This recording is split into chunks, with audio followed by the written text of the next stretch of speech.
Batista da Silva.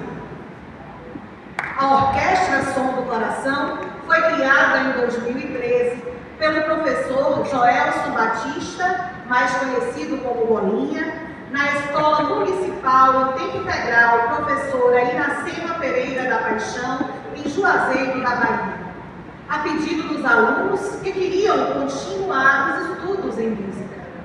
Originalmente, uma orquestra de flautas começou a receber convites para eventos em Juazeiro e Petrolina. Em 2016, foram convidados para realizar um concerto na Universidade Federal de Pernambuco, sendo a única instituição musical do Vale do São Francisco a realizar tal feito.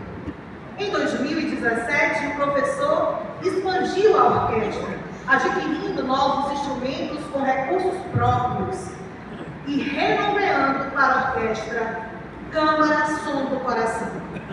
Atualmente, a orquestra tem 3 núcleos musicais, 2 em Juazeiro e 1 em Petrolina, e 3 grupos musicais: orquestra de câmara Som do Coração, orquestra de flautas Som do Coração e coral Som do Coração. Este último fica sob a regência da professora Daiane Menezes. Professores voluntários ajudam na formação de músicos para diversos segmentos musicais da região. Com vocês, a Orquestra de Câmara Som do Coração.